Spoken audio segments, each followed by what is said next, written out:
আসসালামু আলাইকুম।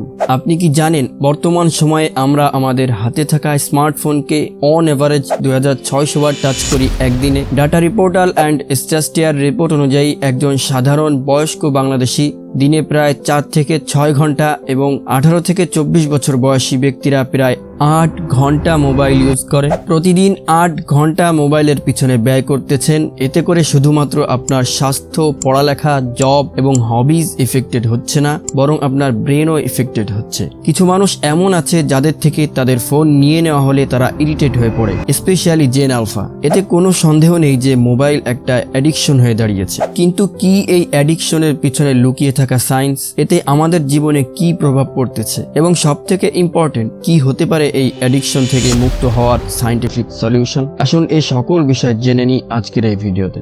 I can't stop looking at my phone. It really became this constant bombardment of the highlight reel of everyone else's life. Lifestyle. Sounds, animations, endless content, notifications. Styles model. You see vacation destinations model. Fashions, manners of speech, ways of engagement. Rewards, social media, active reward systems.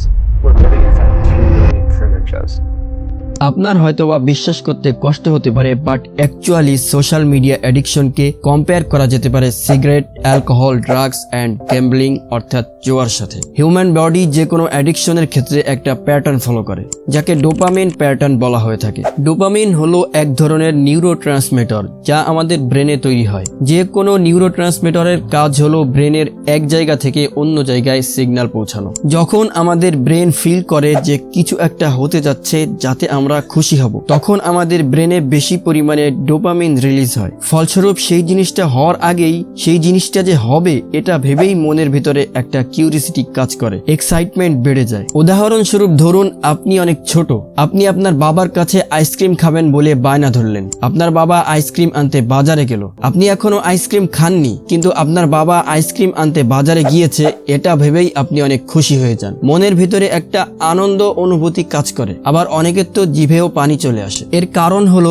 তখন আপনার brain বেশি পরিমাণে dopamine release করে। ডোপামিনের একটা optimum level মানবদেহের জন্য অনেক উপকারী হয়, কিন্তু সমস্যাটা ঠিক তখন হয় যখন আপনি সেই রিওয়ার্ড পেয়ে যান, অর্থাৎ আইসক্রিম খেয়ে ফেলেন। তখন আপনার ব্রেন ডোপামিন ট্রান্সমিশন কমিয়ে বেজলাইন থেকেও নিচে নিয়ে যায়। যদি এই ঘটনা বারবার ঘটতে থাকে তাহলে এর দ্বারা আপনার ব্রেনে chronic dopamine deficit state create হয়ে যায়। যখন ডোপামিন ধারাবাহিকভাবে লো লেভেলে থাকে তখন আপনি সেম লেভেল আনন্দ উপভোগ করতে পারেন না। তখন আপনার সেম লেভেল আনন্দ উপভোগ করার জন্য আরো বেশি স্টিমুলাই দরকার পড়ে। ফর এক্সাম্পল, আপনার বাবা আপনাকে আইসক্রিম এনে দিল। দ্বিতীয় দিন আপনি আবার বায়না ধরলেন আইসক্রিম খাওয়ার জন্য। দ্বিতীয় দিনও আপনার বাবা আপনাকে আইসক্রিম এনে দিল। এভাবে তৃতীয়, চতুর্থ, পঞ্চম পর্যায়ক্রমে 10 দিন আইসক্রিম খেলেন।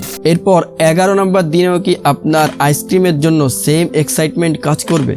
অবশ্যই না, কারণ গত 10 দিন ধরে আপনি আইসক্রিম খাচ্ছেন, তাই এখন আর ওই ব্যাপার স্যাপারটা নাই আইসক্রিমের মধ্যে যেটা 10 দিন আগে ছিল। এই কনসেপ্টকে সাইকোলজির ভাষায় বলা হয় হেডোনিক ট্রেডমিল। দুনিয়াতে এমন কোনো কাজ নেই যা প্রতিনিয়ত করলে প্রতিদিনই সেম অনুভূতি কাজ করবে। ধরেন আপনার ছোটবেলার স্বপ্ন আপনি বড় হয়ে বাইক কিনবেন, তো বড় হয়ে আপনি যে কোনো ভাবে টাকা জমিয়ে মিডিয়াম রেঞ্জের একটা বাইক কিনে ফেললেন। তারপর আপনার অনুভূতি কেমন হবে? সারাদিন বাইকে করে ঘুরে বেড়ানো, আনন্দ ফুর্তি করা, এমনকি রাতে ঘুমানোর সময় ঘুম আসতে চায় না, আগামীকাল আবার বাইক চালাবো এই খুশিতে। কিন্তু 2, 4 অথবা 6 মাস পরেও কি সেই বাইক নিয়ে এত উত্তেজনা কাজ করে? অবশ্যই না। এতটুকু খুশি অনুভব করতে চাইলে আপনাকে ওর থেকেও দামি বাইক অথবা তার থেকেও বড় স্বপ্ন পূরণ করতে হবে। ঠিক সেম জিনিস শুধু আপনার জীবনের অ্যাচিভমেন্টের জন্য নয়, বরং সিগারেট, অ্যালকোহল এবং ড্রাগসের ক্ষেত্রেও অ্যাপ্লিকেবল। একজন ব্যক্তি যখন প্রথমবার ড্রাগ নেয় তখন অনেক অল্প মাত্রার ড্রাগ তাকে অনেক বড় কিক দেয়, অনেক আনন্দ বোধ করায়, কিন্তু ধীরে ধীরে তাকে আরো বেশি পরিমাণে ড্রাগ নিতে হয় ওই পরিমাণে কিক পাওয়ার জন্য। আর দেখতে দেখতে সেই ব্যক্তি ড্রাগ অ্যাডিক্টেড হয়ে পড়ে। সোশ্যাল মিডিয়া অ্যাডিকশনও সেম ওয়েতে কাজ করে। যখন আপনি আপনার ফোনে কোনো নোটিফিকেশন দেখেন, আপনার ব্রেন রিওয়ার্ড এক্সপেক্ট করে, ডোপামিন রিলিজ হয়। কেউ আপনার পোস্টে লাইক করেছে, তো কেউ কমেন্ট করেছে, আপনি খুশি হয়ে যান, ইনস্ট্যান্ট একটা রিওয়ার্ড পেয়ে যান আপনি। কিন্তু যত দিন যায় তত এক্সাইটমেন্ট কমতে থাকে। মাত্র 100 লাইক, 50 কমেন্ট, এটা যথেষ্ট যথেষ্ট নয়, আমার আরো চাই। তারপর ধীরে ধীরে আপনি অ্যাডিক্টেড হয়ে পড়েন। এখন একটা প্রশ্ন হলো, সকল আসক্তির পিছনে নিউরোলজিক্যাল প্রসেস যদি সেম হয়, তাহলে আমরা সব জিনিসে আসক্ত হই না কেন? পড়ালেখায় কেন আসক্ত হই না? টাকা কামানোর জন্য কেন আসক্ত হই না? এর পিছনে মূলত দুইটি কারণ। প্রথমত ইজ অফ অ্যাক্সেস এবং দ্বিতীয়ত স্পিডি রিওয়ার্ড। কত সহজে আপনি অ্যাক্সেস পাচ্ছেন এবং কত দ্রুত ফল পাচ্ছেন, এই দুইটি মৌলিক কারণ যে কোনো জিনিসের প্রতি অ্যাডিক্টেড হওয়ার। এজন্য অনেক মানুষ সুগার অ্যাডিক্টেডও হয়, কিন্তু পড়ালেখায় অ্যাডিক্টেড না হওয়ার পিছনে কারণ হলো সেখানে স্পিডি রিওয়ার্ড থাকে না। আপনাকে সারা বছর কড়া মেহনত করতে হবে সেই রিওয়ার্ড পাওয়ার জন্য। টাকা কামানোর জন্য আপনি অ্যাডিক্টেড হতে পারেন যদি আপনি টাকা কামানোর সহজ কোনো ওয়েপন এবং স্পিডি রিওয়ার্ড থাকে তাতে। আর ঠিক এই জিনিসটাই হয় গ্যাম্বলিংয়ে। যে সকল জুয়ারু তাদের সর্বস্ব হারিয়ে ফেলে জুয়া খেলে, তারা দেখে এই ক্যাসিনো মেশিনে আমি খুব সহজেই বাজি ধরতে পারতেছি এবং অনেক দ্রুত টাকা কামাইতে পারতেছি, কিন্তু বিজনেস করে বা জব করে হালালভাবে টাকা কামিয়ে বড়লোক হওয়া এত সহজ নয় এবং অনেক সময় সাপেক্ষ ব্যাপার। আর এজন্যই তারা গ্যাম্বলিং অ্যাডিক্টেড হয়ে পড়ে। আমরা যদি এই বিষয়গুলি সোশ্যাল মিডিয়ার পার্সপেক্টিভ থেকে দেখি, সোশ্যাল মিডিয়া অ্যাক্সেস আমাদের জন্য অনেক ইজি। শুধু ফোন আনলক করা এবং এক ক্লিক, এতটুকু যথেষ্ট সোশ্যাল মিডিয়া অ্যাক্সেস করা। দ্বিতীয়ত স্পিডি রিওয়ার্ডও এখানে রয়েছে, যেমন লাইক, কমেন্ট, শেয়ার আপনার পোস্টে মানুষ করতেছে, অথবা কোনো ভিডিও দেখতেছেন, সেখান থেকে যে এন্টারটেনমেন্ট আপনি পাচ্ছেন, এটা একটা রিওয়ার্ড। আর এটা খুব ইজিলি অল্প সময় আপনি পাচ্ছেন। এজন্য টিকটক এর ট্রাফিক বেশি ইউটিউব, ফেসবুকের তুলনায়। কারণ টিকটকে ভিডিও প্লেও করা লাগে না, ওপেন করলেই প্লে হয়ে যায় এবং প্রতি 20 থেকে 30 সেকেন্ড পর পর নতুন ভিডিও প্লে হয়। অর্থাৎ আপনার ব্রেন প্রতি 20 থেকে 30 সেকেন্ড পর পর নতুন রিওয়ার্ড পায়। এজন্য ইউটিউব, ফেসবুকের লং ভিডিও থেকে শর্ট ভিডিওতে অনেক গুণ বেশি ভিউ হয়। এটাকে যদি অন্য অ্যাক্টিভিটিসের সাথে তুলনা করা হয়, যেমন ধরেন আপনি একটা বই পড়তেছেন, যতক্ষণ না আপনি একটা পয়েন্ট পর্যন্ত পড়বেন ততক্ষণ পর্যন্ত আপনি কোনো রিওয়ার্ড পাবেন না। এজন্যই বই পড়তে আমাদের বোরিং লাগে। সবথেকে ভয়ঙ্কর বিষয় হলো এই সকল সোশ্যাল প্ল্যাটফর্মগুলোর অ্যালগরিদম ডিজাইনই করা হয়েছে এমন ভাবে, আপনি যে টাইপের পোস্ট বা ভিডিও বেশি দেখেন, আপনাকে বারবার সেই টাইপের পোস্ট বা ভিডিও সাজেস্ট করা হবে ঘুরে ফিরে, আপনাকে তাদের স্ক্রিনে বেশি সময় ধরে রাখার জন্য। কালার্স, থিম থেকে শুরু করে অ্যাপের ভিতরে থাকা প্রত্যেকটা বাটনের লেআউট পর্যন্ত অনেক ডিপলি অ্যানালাইসিস করে ডিজাইন করা হয়েছে। এ সকল প্রফেশনাল লোক যাদেরকে মোটা অঙ্কের স্যালারি দেওয়া হয়, তারা প্রতিনিয়ত রিসার্চ করে যাচ্ছে আপনাকে তাদের জালে ফাঁসানোর জন্য। সোশ্যাল মিডিয়া অ্যাডিকশন আপনার জীবনের জন্য ক্ষতিকর অনেকগুলা ভিন্ন ভিন্ন কারণে। প্রথমত, আপনি আপনার জীবনের মূল্যবান সময় অযথা নষ্ট করতেছেন, অথচ সময় হলো আল্লাহ প্রদত্ত সব থেকে বড় নিয়ামতগুলোর মধ্যে একটি। দ্বিতীয়ত, ইনসিকিউরিটি বেড়ে যাওয়া। আপনি যদি আপনার রেগুলার লাইফ প্রতিনিয়ত সোশ্যাল মিডিয়ায় আপডেট করেন, এতে আপনার প্রাইভেট ডেটা পাবলিক হয়ে যায়, এতে আপনি ইনসিকিউর হয়ে পড়েন, এতে কোনো সন্দেহ নেই। তৃতীয়ত,